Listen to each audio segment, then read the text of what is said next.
Hello folks, how's it going? So this is going to be another one of those ranty ass videos that I tend to do on this channel from time to time. About romance in video games, and how in our last video about Dragon Age, a few people took issue with the fact that I'm not a big fan of romance in modern video games. And, you know, that it's not really my kind of thing, and it tends to be made for pervs and people who are a bit weird.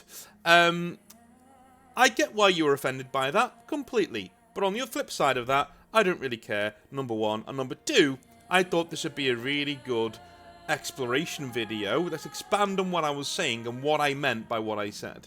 Okay? And maybe I can win a few of you around with the first boilerplate disclaimer.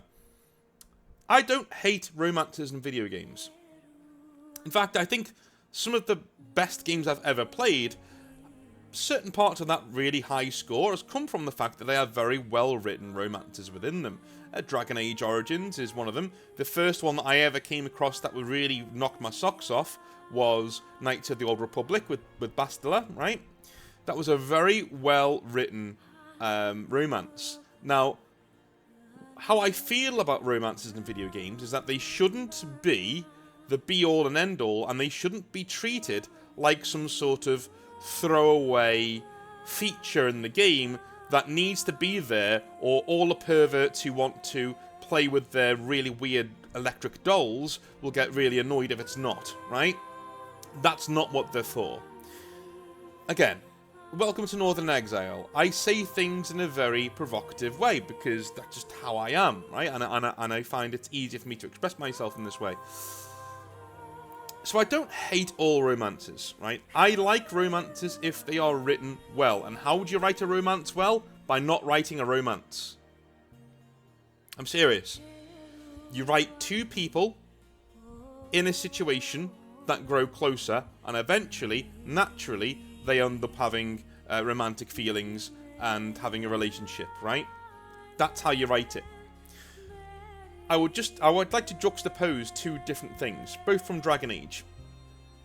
Okay, number one, the romance with Morrigan, between a male warden and Morrigan. Now, that romance comes from Morrigan's unwillingness to actually get close to the person. In fact, at the very start, she's overly willing. Like, she's like, yeah, let's sleep together, let's have some fun, right? It's only when she starts to develop feelings that she starts to pull back and say, no, I don't want this, right? You back off, please. And if you leave her to it and you go, fine, whatever, okay, no problem, she eventually comes back and you form a relationship, right? You can also form a relationship with her by being a bit pushy, which I never really liked. Because like, you're getting rewarded for bad behaviour, and it's not really my kind of thing. But the emotional connection between the male warden and Morrigan was very fresh, very real, and was written that way too, right? It was written as a romance, starts off as a romance of convenience, and ends up budding into something very, very real, right? That's incredible. Really well written romance. Girlfriends that I've had in the past have romanced people like Alistair in Dragon Age, and are still in therapy. No, I'm kidding, but you know what I mean? It was written that well with Alistair that it was a very natural progression of two people on an adventure, facing death every day, slowly becoming closer and finding comfort in each other, and that buds into an actual romance. That's what romance is supposed to do, right? One of the best ones I've ever seen, Bastila, in Knights of the Old Republic. Again, the first one I think BioWare did in the mainstream. I know they did them in Baldur's Gate 2 as well, but the first mainstream one that they did was in Knights of the Old Republic. Bastila and Revan, right? They become very, very, very close quite naturally because they have an affinity with each other in the Force, which is a part of the story, which leads into a romance later on, and everything works. It's very elegantly designed. Everything works. That the romance comes along and you think, yeah, of course, it makes sense that these characters are together, right?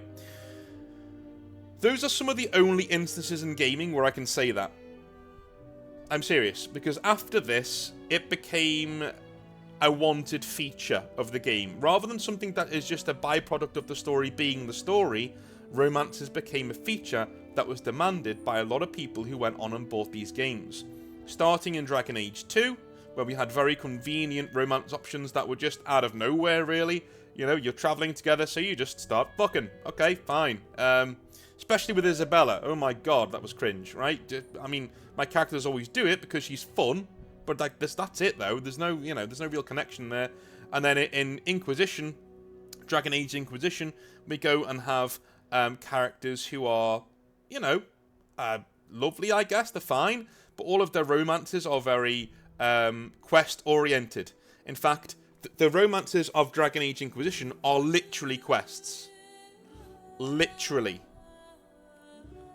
You are told by certain characters, can you go and get this thing for me? Sure, you go on this fetch quest, you come back. Now we're in a romance. Great, thanks. Thanks, Cassandra. Yeah, you got me that book I wanted. Thanks. Yeah, cool. And those flowers. Yeah, cool. You need to go and buy her fucking flowers. And you've... Oh, God. You know what I mean? Are you starting to see the difference? Okay. Now, the game we have on screen right now, Skyrim. Now, Skyrim at least is honest in its romances. Why? Bethesda couldn't be bothered. And they told you they couldn't be bothered. And then when finally people harangued them and got angry with them, they finally put it in Skyrim but just before release, they developed the game and they finally put in romances. And they are the most lazy, low-effort things. Against Bethesda, of course it is, but this is really bad, even for them, right? You literally go around wearing a necklace, and people of the opposite sex or whatever, or whoever might be into you, tell you, yeah, let's go get married. And that's it, you get married, and then they move in with you, and they walk around your house doing odd jobs. That's it. Okay? This is what I mean. I don't like romance in modern video games. And this is where we get into the latter part of what I need to say. Baldur's Gate and the coming Dragon Ages. And I've not mentioned Mass Effect yet. I'll mention Mass Effect before I do Baldur's Gate, alright? So Mass Effect actually does have some decent romances within it. In fact, Liara's romance and Ashley Williams' romance are actually quite endearing and quite natural. Like they happen quite naturally. Although Liara's does, especially Mass Effect 1, suffers from a bit of a, 0 to 60. You would literally, she meets you and goes, wow, you're amazing, let's get married. That kind of a thing. But as the trilogy goes on, it actually becomes more and more realistic as it goes on, which is what I quite liked about Mass Effect 1, 2, and 3. Absolutely. Became a lot more realistic as time went on. Brilliant, brilliant, brilliant stuff. Since then, BioWare have made it a mission of theirs to make romance a feature, which means it is cheap, it is badly written, and it is either... It either resembles something from a really bad Boons and Milton, whatever it is. One of the romance novels your mum reads that you get straight from Tesco or some other convenience store, right? It reads like one of those, or it's really icky, where it's literally just like, hey, go and get me some flowers and a book, and we can fuck, like that kind of a thing. Romances just suck, man. No, people can't write them. And at least people like Obsidian, when they made Pillars of Eternity and Pillars of Eternity 2, they said if we ever do romances, we want to write them in a way that actually makes sense. And in Pillars of Eternity 2, it actually does. Like, in Pillars of Eternity 1, they didn't do any romances, and 2, it actually kind of made sense. When you did romances, they kind of, the way your character goes through the world actually disqualified certain romances from happening with you. So I was a big barbarian character, human barbarian, and so there's only 1 or 2 characters in the entire party who were actually even interested in me in that way at all, right? And it was great because they wanted stuff for convenience, and so did he. So we had 2 very casual relationships that actually were written quite well and were quite fun to go through. But that's so rare in gaming, because these days we have things like Baldur's Gate, where one of the main marketing points of that game is the promiscuousness of its party characters. That they will fuck you no matter what. In fact, they'll probably fuck you even without your consent if you let them, because that's just how it came across to me, You have people like Gale and all these other people just jumping into bed with your character, even when you haven't actually made that decision yet. It just happens. You're like, what the fuck? I didn't make that decision. What the hell? Right? One of their main things that they did in their marketing was that they came across and said, yeah, do you know what? You can have sex with a bear. Isn't that great, guys? Bestiality, yeah. Cool. And everybody cheered. They all cheered. They're like, this is great. This is exactly what we want in an RPG. Have sex with more bears. Awesome. Like, no, dude. Dude, no. Like, and the romances in Baldur's Gate 3 are fucking asinine. I mean asinine. They don't... The only one that kind of, to me, and I've watched them all, if not played them all. I played one and watched the rest. The only one that really stands out to me as something that is quite cool is the one with, what's her name? Green Girl. What's her name? Oh, it's going to really do my head in now. She's like a Vlaakith. Where is it? What? Baldur's Gate 3. Baldur's Gate 3. I know you're all screaming it out now when we're talking about it. Lae'zel, that was it. So Lae'zel was the only one to me that really stood out. Was like, wow, that's really cool. I like that. That's awesome. You know what I mean? Like Lae'zel, especially if you're a warrior kind of person. Again, Lae'zel doesn't just jump into bed with you. She propositions you, and then you can go along with it if you want. It's very much like the Morrigan questline or the Morrigan romance, in that, you know, it's convenient at the start because you're both getting what you want and it's fun, and it develops into something later on that's a lot more serious. And in the end, the actual ending of Baldur's Gate 3, although the actual climax of the game kind of sucked and was really grindy, getting to that part where, you know, again, spoilers, as your romance, you can let Lae'zel go and say, yeah, you go back to your world, it's okay, right? Like, my character loves you enough to let you go. You can go. I'm not going to stand in your way. And she's really grateful and she goes, right? And it's really tragic and really sad. But it's a really good ending to a romance. And so they are capable. This is what really grinds my gears.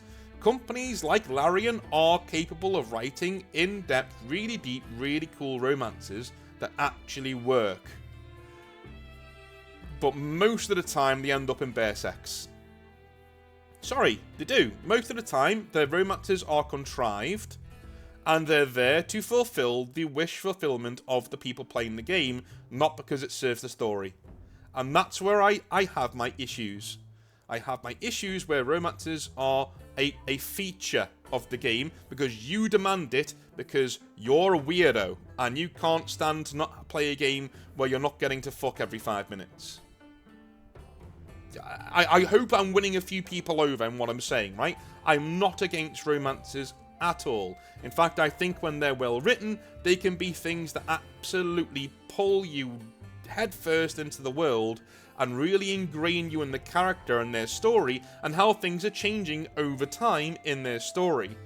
But when it's done bad, and most of the time it's done badly these days, it really takes you out the moment as actual people, at least decent people, don't act this way. Yeah? There is one character in Dragon Age Origins who acts very much in the way of modern romances and games. Do you know who that is? Zevran. And is Zevran a good person? No. Zevran's an assassin, and he's a bit of a whore. And he tells you that as well. And he doesn't give a shit about you. In fact, the one character who can betray you the most in Dragon Age Origins is Zevran. That should tell you something about the way that modern characters act in romances, right? Very, very similar moral fibre. Again, I'm not some sort of prude. I'm not going to sit here saying there should never be romances or sex in video games. Listen, I like arse and titties right as much as the next person. Definitely. No problem. Have your titillation in your games, no problem whatsoever.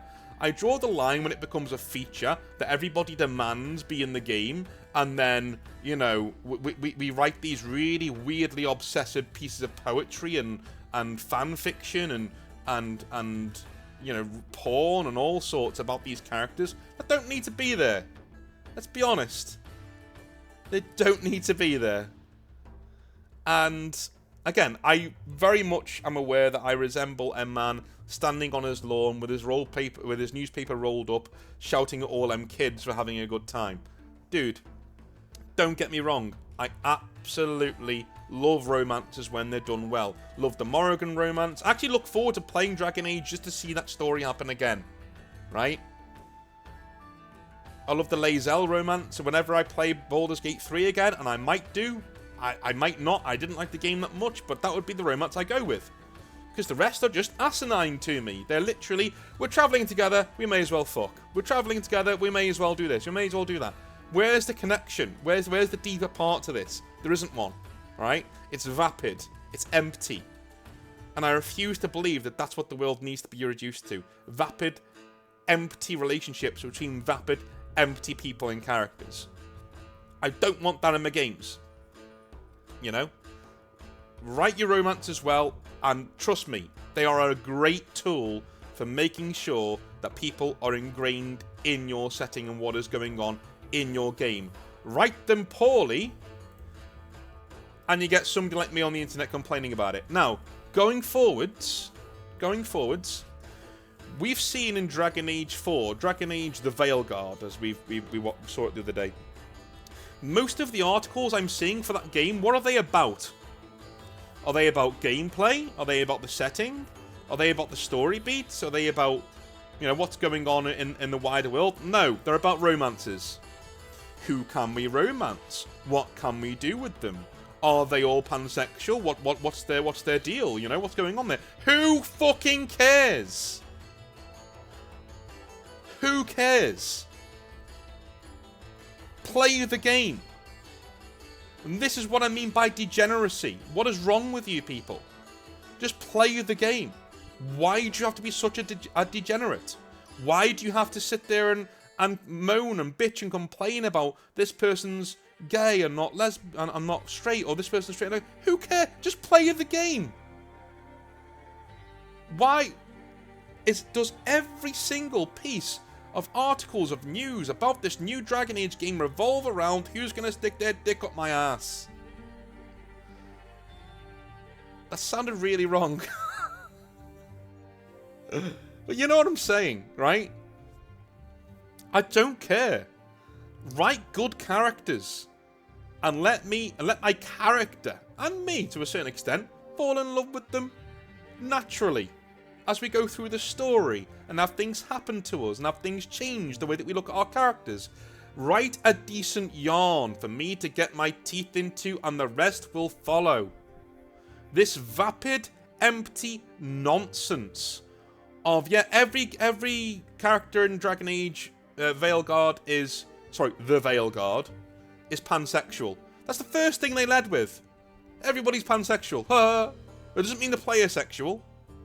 They might not like you, but they like everybody else. Okay, fine, whatever. Why are you telling me this? I don't give a fuck. How does the game play, BioWare? Does it have good frame rates? Does it have good combat? What's the leveling tree like? You know, what's the art style like? I'd be more, you know, concerned about that than anything else. What have you done to the setting? What's happening in the wider world during the story? What kind of things we're going to be getting up to? All of that matters more than fucking romances. No, I don't care. But yet, every part of the footage and the coverage of Dragon Age Veilguard is, whose titties can we suck on? Are we serious? That's where we are now? This is what I mean by I don't like modern romances in video games. They suck, they're not very good, and they're written by people who can't write for fucking toffee. I would rather have the Skyrim romance than anything BioWare do these days. Seriously. I'd rather have them be honest and go, we can't be bothered putting it in, but there you go, get married, no problem. And I get a few buffs from being married, and off we go, and it's honest, and I know what I'm doing. Right? That's where I am. I'd rather have that. If I can't have Dragon Age Origins or Knights of the Old Republic style of romance where it actually is a real part of the game, a real part of the story that drags you in, then I'd rather have just something like Skyrim. You know? Because I'm not a degenerate. I don't need this load of pixels to fall in love with me. You know, it feels icky to me. It feels like you're forcing this weird set of pixels to like your character by just picking the right options. And here's how terrible it is. In BioWare games, these days, the options for romance literally have a heart around them. That's terrible. That is terrible. Okay?